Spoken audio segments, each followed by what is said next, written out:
देखिए, पेंडेमिक जैसी समस्या से दुनिया के 90% गरीब लोग हैं जो प्रभावित हुए हैं।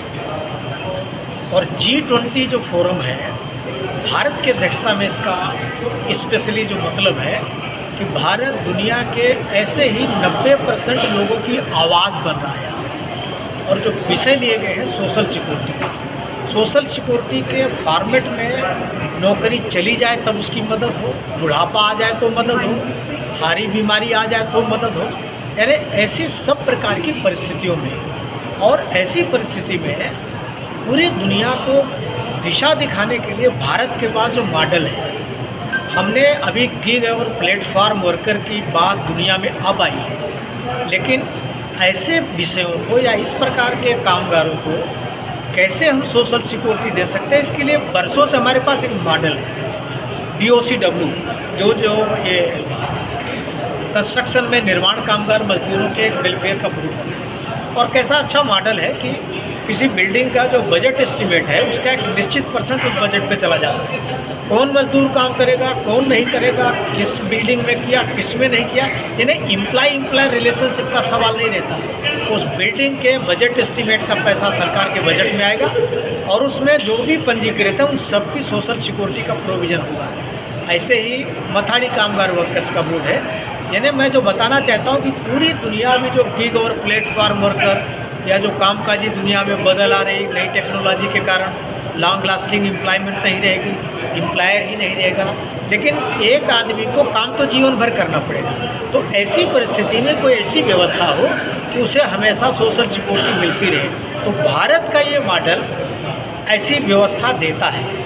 आज जो हम ये प्रयास कर रहे हैं अपनी G20 के माध्यम से कि पूरी दुनिया ने भारत इस मॉडल का अध्ययन करना चाहिए, इसको और विकसित करने के लिए पूरी दुनिया में इसको लागू किया जा सके, उसके लायक कोई सुझाव, कोई बदल, संशोधन या इसको और बेहतर बनाने का प्रयास किया जाना चाहिए। तो भारत पूरी दुनिया को एक बेहतर मॉडल जो पहले से इसके पास है उसको दे रहा है और कह रहा है कि आप सब चर्चा करें, इसे और बेहतर बना सकते हैं।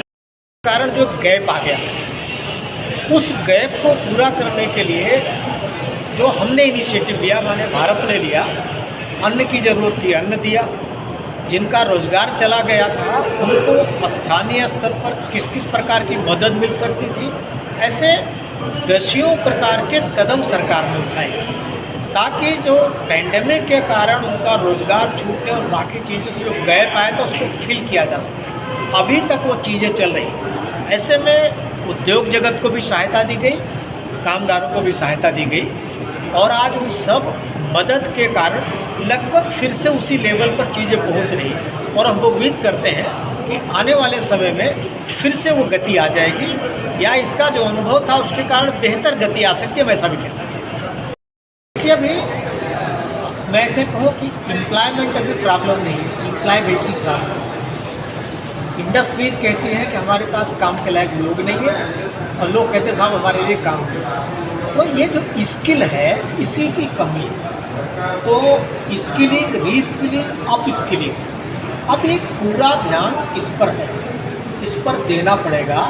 और ऐसे समाज में सभी लोगों को वर्कर के नाते उसको समझना पड़ेगा। मैं एम्प्लॉयबल बना रहूँ, तो अभी वर्कर को भी ये इनिशिएटिव लेना पड़ेगा कि मैं अपना स्किल अप करूँ, मैं अपने को रीस्किल करूँ, नहीं तो बाज़ार में चला जाएगा।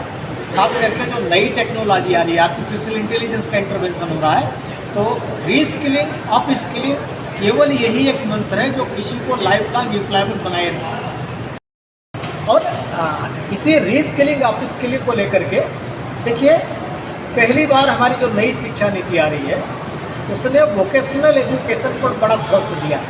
और अभी बहुत सारी इंडस्ट्रीज कह रही थी डिग्री नहीं स्किल चाहिए।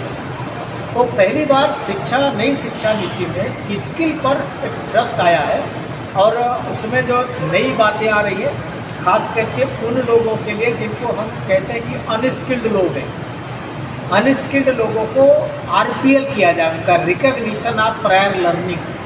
भारत में बहुत बड़ी संख्या में कामगार हैं जिन्होंने अपने माँ बाप से काम सीख लिया, करते जा रहे हैं, उन्होंने किसी इंस्टीट्यूट से ट्रेनिंग नहीं ली। अभी उसकी भी व्यवस्था रही कि उनके उस जानकारी का रिकग्निशन किया जाए, उसको बोलते हैं RPL, recognition of prior learning. और पहली बार नई शिक्षा नीति में ये आ रहा है कि अक्षर ज्ञान नहीं है तो भी उसकी जो तज्ञता है उसका भी लेवल तय होगा, यानी एक निरक्षर भी ये जो NSQF लेवल आएगा उसके लेवल 1, 2, 3 तक वो क्लासीफाई किया जा सकता है। तो बहुत बड़ा इनिशिएटिव नई शिक्षा नीति।